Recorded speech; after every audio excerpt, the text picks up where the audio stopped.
How's it going, ladies and gentlemen? Welcome to the FDLP, the Fantasy Draft Lineup Podcast. That sounded good. Yeah. You sounded like a professional man there. Decent? I was convinced. Decent? I wasn't going to listen until you said that. How's it going, ladies and gentlemen? Welcome to the Fantasy Draft Lineup Podcast, the podcast where we go through our favorite fantasy universes and we give you our dream lineups. My name is Ben. I am here with my two co-hosts, as always. We've got Gregory and we've got Tom. How's it going, guys? It's all right. Yeah, I've been better. Welcome to episode 1 of the Fantasy Draft Lineup Podcast, the FDLP. Yeah, it's great being here. I'm glad that you set this all up so we can actually do something. I've wasted my life so far. I'm trying to be cordial, but I'm about to cream you when we start, so, I mean... Well, maybe we should explain some of how the Fantasy Draft Lineup Podcast actually goes down.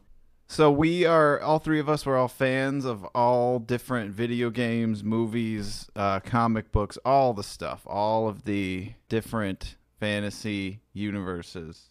Not just fantasy. It can also be science fiction or drama or It could be adventure, action, nonfiction. Shakespeare, which isn't really a genre, but I just thought I'd throw that out there. So, for example, today we're doing Masters of the Universe. I think it takes place in Eternia, if I'm not mistaken. That's correct. Well, Okay, It's debatable. if you go through the whole arcing thing, it's on Eternia, Etheria, Preternia, what's the future? Primus. Oh, there's like an underground one too. It's Subterranea.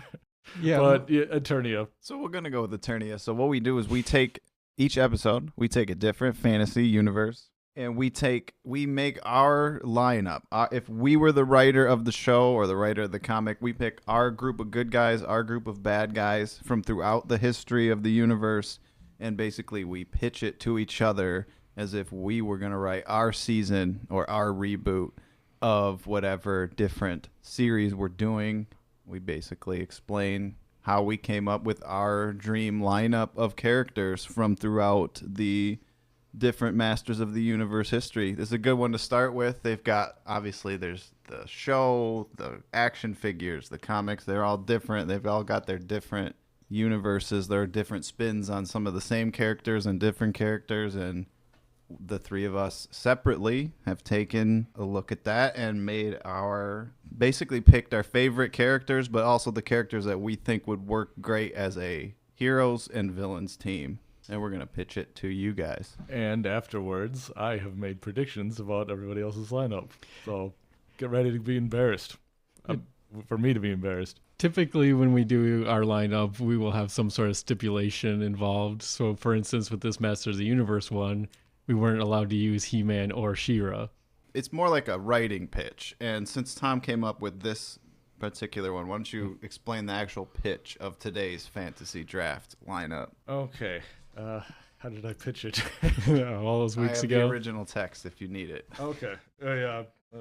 Okay, Masters of the Universe Fantasy Draft Lineup Podcast. Each of us, we will pick 6 heroic warriors and 6 of the evil warriors. He-Man and She-Ra are not allowed, and we get to decide why and come up with our own story there. And then we get to pick from any toy line, cartoon, movie, or comic. So basically, 6 heroes, 6 villains from the He-Man universe history. Yeah. There was one vehicle on each team, one playset location for each team. We were kind of vague on the difference between a vehicle and a pet or mascot, so I think everyone kind of may have gone their own way with that one. So it's not going to be held against you. I mean, there's no points at this right The points now. don't matter. Yeah. But I am interested in the predictions. The three of us, we've all been into all this kind of, dare I say, nerd culture, but not in a negative way. But Dare. I dare to be stupid. That's what I dare. Myself, Ben, and my two co-hosts here with me, Greg and Tom, we go way back on all this stuff as far as not even just 80s cartoons, even back farther than that. All kind of grown up with our own favorites here and there. But it will be interesting to kind of predict what each of us has chosen from the different lineups here. And we've all done this in secret. No one's consulted. No one's given veiled hints as far as I can tell. Right. I don't think you're that good that you could have giving me a message without me noticing. I do think I admitted to a couple characters possibly, but it wasn't intentional. it was You weren't toying with unintentional. me. You're just tripping yourself up. Correct. It's rather hard for me to keep things secret because Tom and I live in the same house. So it's like, oh, I had this really good idea. And no, I didn't. Just go back to your room. Yeah, we got to save it for the podcast. We don't speak outside of this, so all conversation must be put through these microphones for the audience to hear. We got to keep it secret for a full week, every week. Keep it up in the imagination until now. Yes, where it will be revealed before you all. Aren't you guys lucky to hear all this? So, do they understand it, guys? Did we explain it good enough? Do they know what we're kind of doing here today? I think so. Yeah, I think we covered everything other than exposed our fact that we weren't ready. But No, we're definitely ready. yeah. Well, I wasn't ready to explain it. Oh, that's okay. I can cut some of that out. I won't, but I can. It's Yeah. vague Good to enough of a concept because we're leaving each other open to do as much as we can with it Yes. anyway. So it's just, here's a situation, here's stipulations as what you can and can't do, run with it. It's pretty straightforward. Write a fan fiction, come up with. It is other similar to things. fan fiction. More of coming up with just the team dynamic that we think would work Right. for what type of story we'd want to tell in that universe. It's a fantasy draft, like you said, It's a fantasy draft. and a lineup. And all this stuff has been, even Masters of the Universe, rebooted so many different times and done in so many different iterations that it's like, this is kind of really what they do. You know, they pick their team and pick their setup, and this is just how we would do it if we were in charge of, Yeah, cherry pick the best elements and then put them together. basically. That's kind of what the 2003 Masters of the Universe cartoon was just taking elements of the comics and the original show and just sort of running with however they wanted to do it. And making it more Conan. Yeah, it needed to be more like Conan the Barbarian. Or more like that Conan the Barbarian cartoon that was made to be more like He-Man. The one that Chrissy Marks made? Yes. Okay. Yeah, while we're on the subject, let's talk about kind of our history with He-Man and maybe like some of the.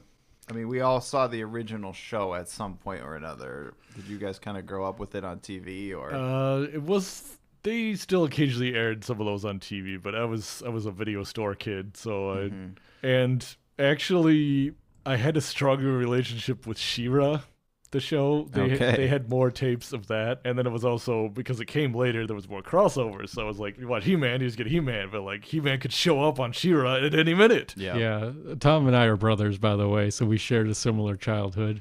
So yeah, my experience with She-Ra over He-Man is also true.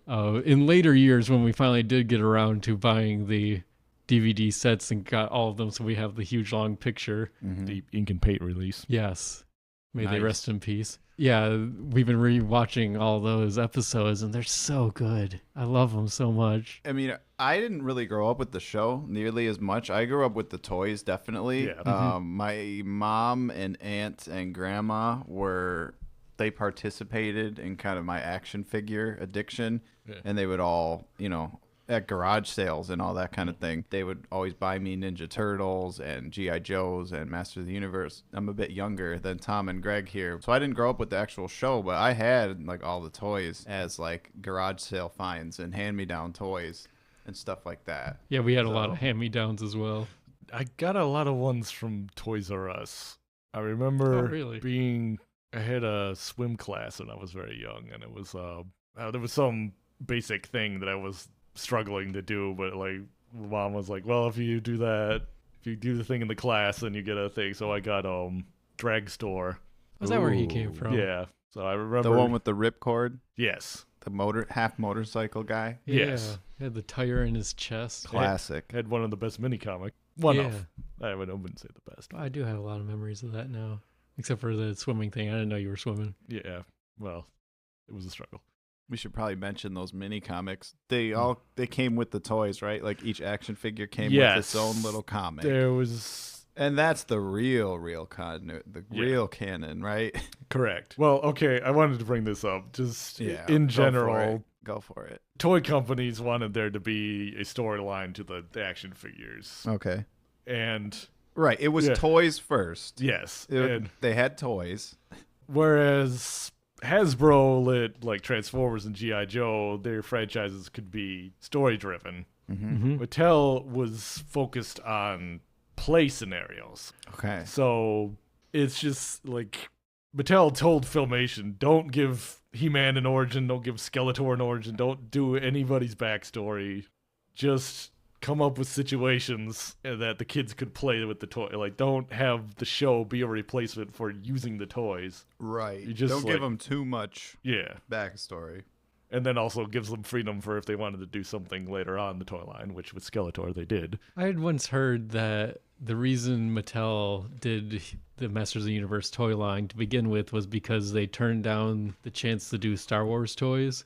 Oh, man. So they were kicking themselves like, we need to have a big toy line. So they created Masters of the Universe with all these different characters as a way of trying to equal sales with Star Wars. And then being one of the first cartoons, or one of the first toy lines to have a cartoon to promote it, it became really successful. Yes, and Mythos is a really good combination of Superman, Shazam, Prince Valiant, Flash Gordon, Conan the Barbarian.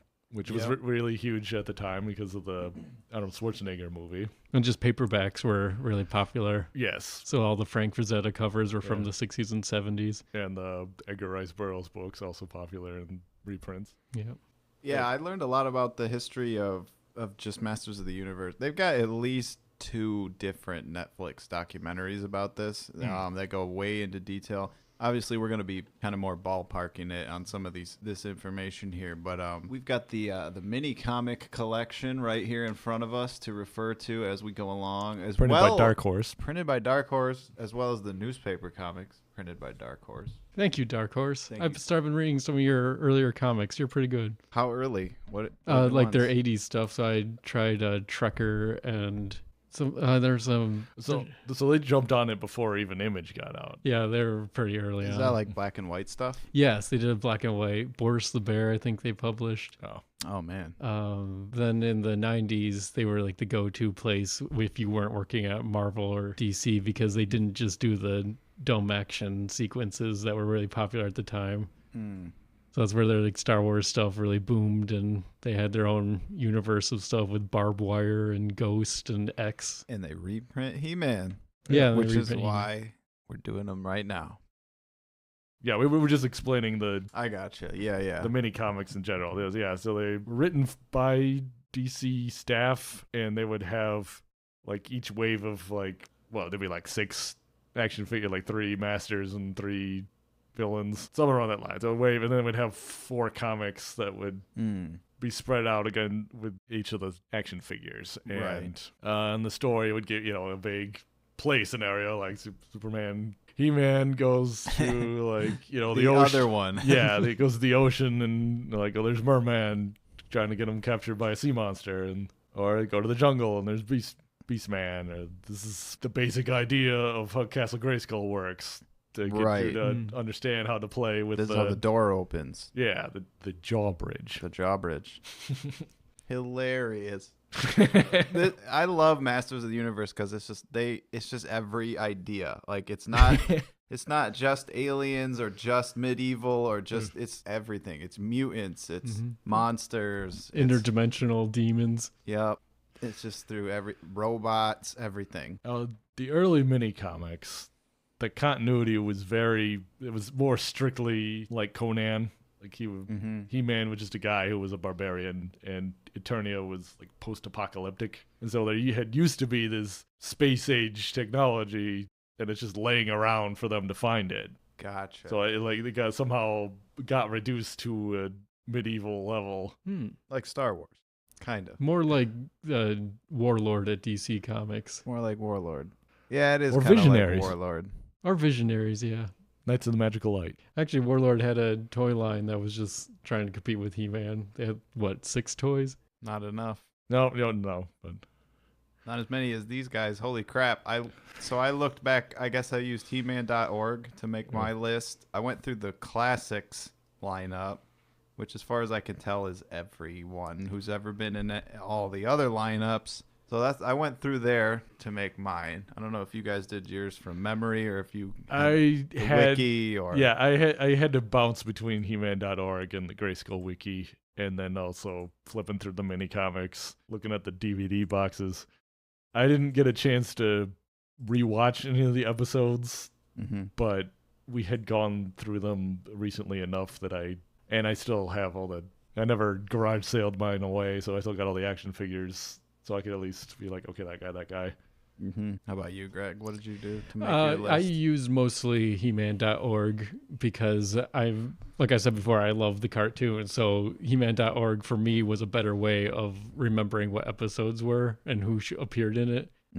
But the Master of the Universe wiki or Grayskull wiki, whatever it's called, that was also a good source for when I was finding images to remind me of who people were.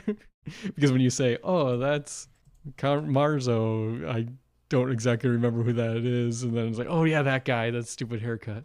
Well, he works radically differently on the Filmation show and the Mike Young show. So there's also, why did you even make this the same guy?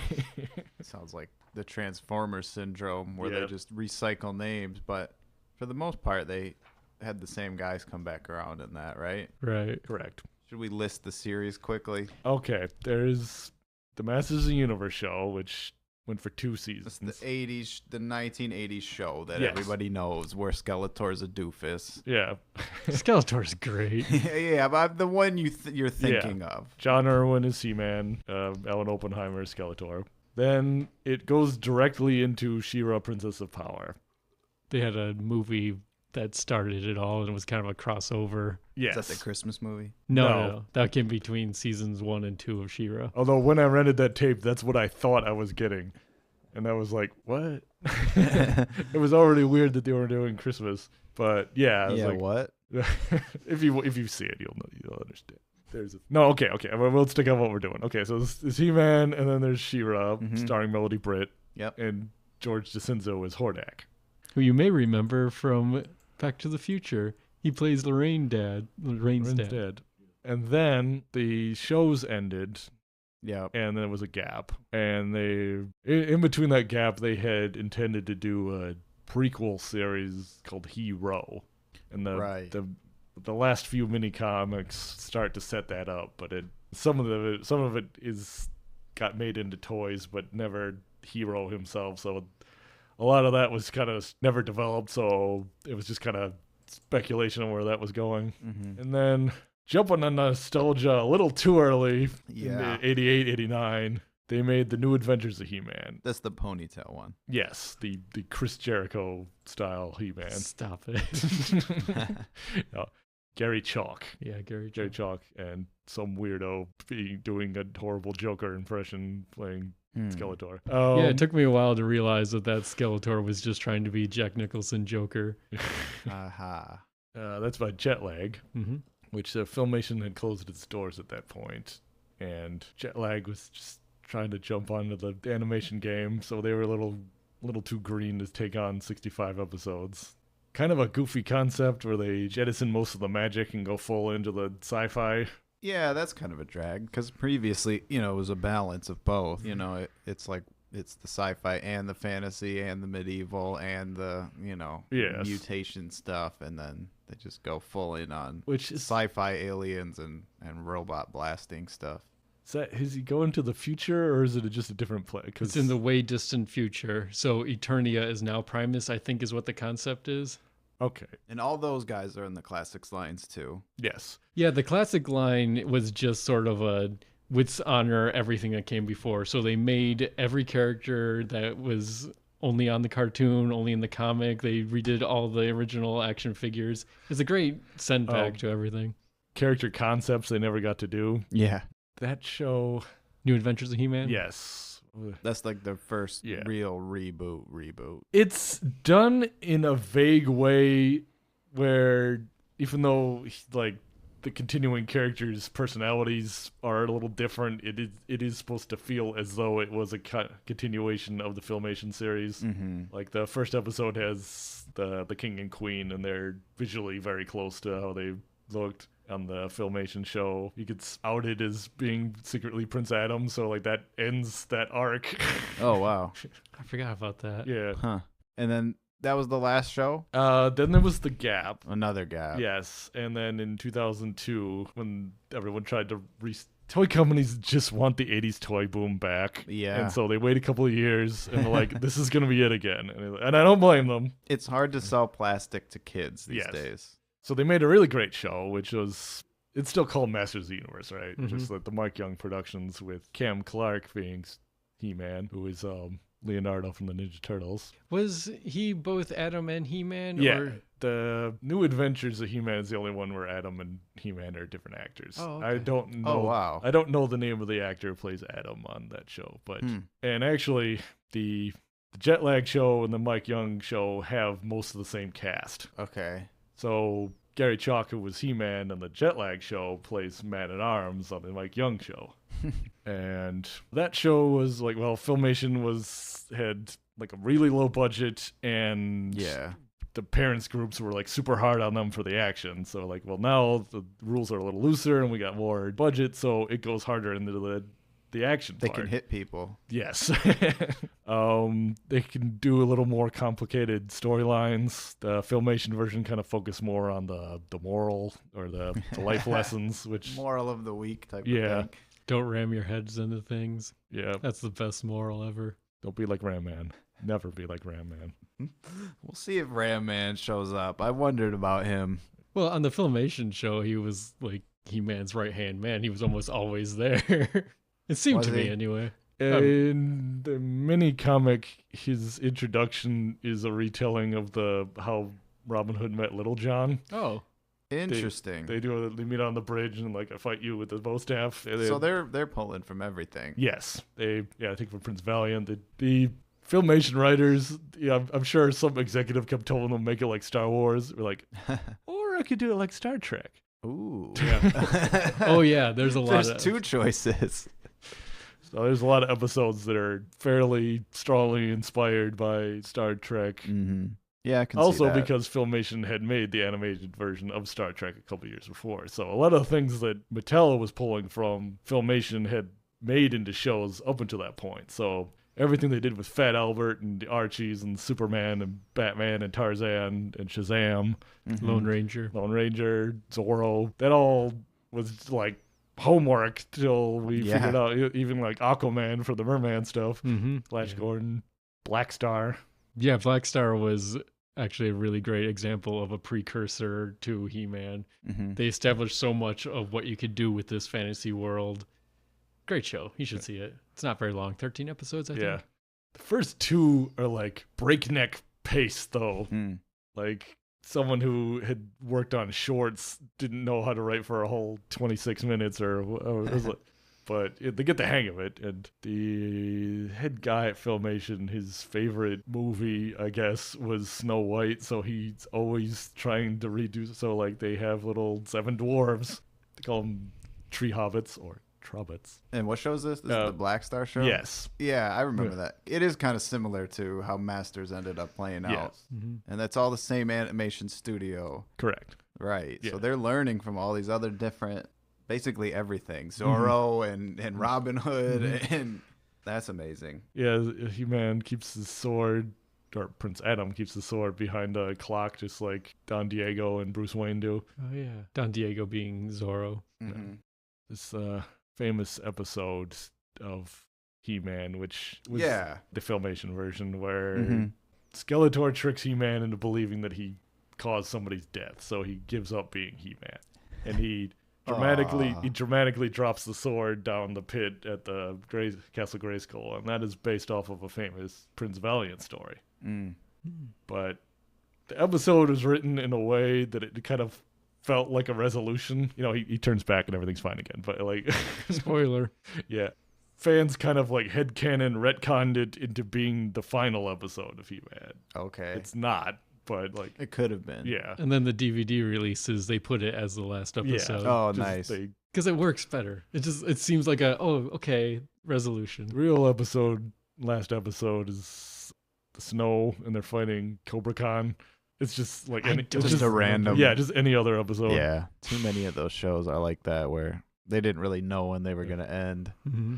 Well, and being a play scenario, there isn't really supposed to be an There's ending. no end. Well, Thundercats ended every season with, well, that resolves it, maybe. So, like, Just in case. yeah, like, They should have stopped like a season before they did because Thundercats just gets weird towards the end. Okay, so totally different from the beginning. Yeah.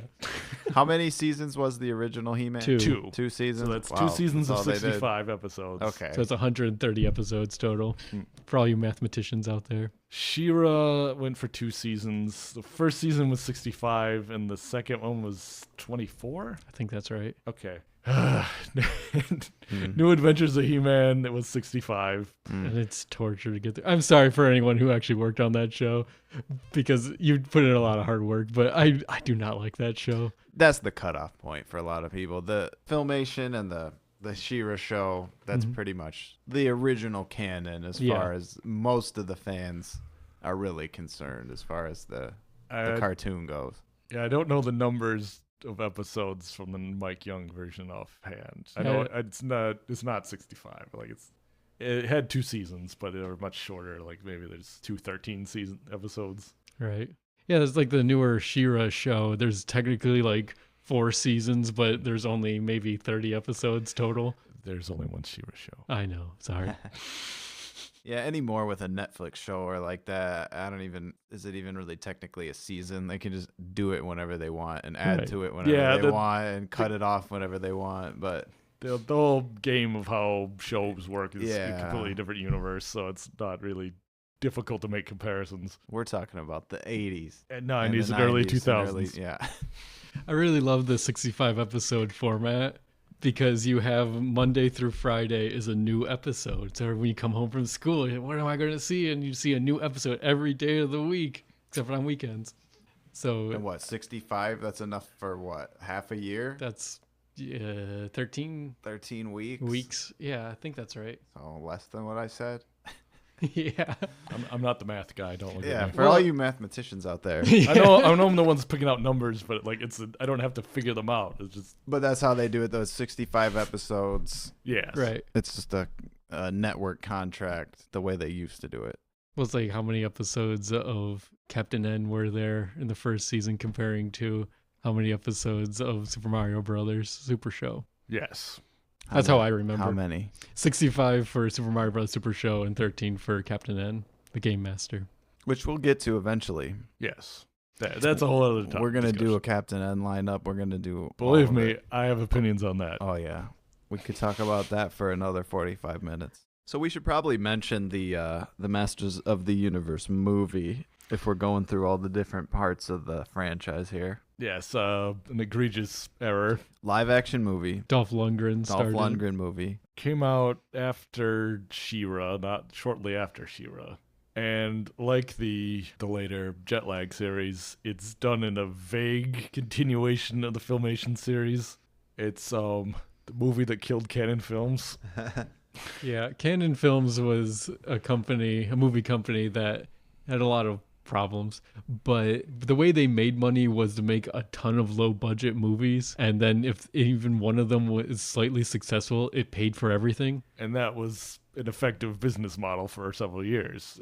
It worked.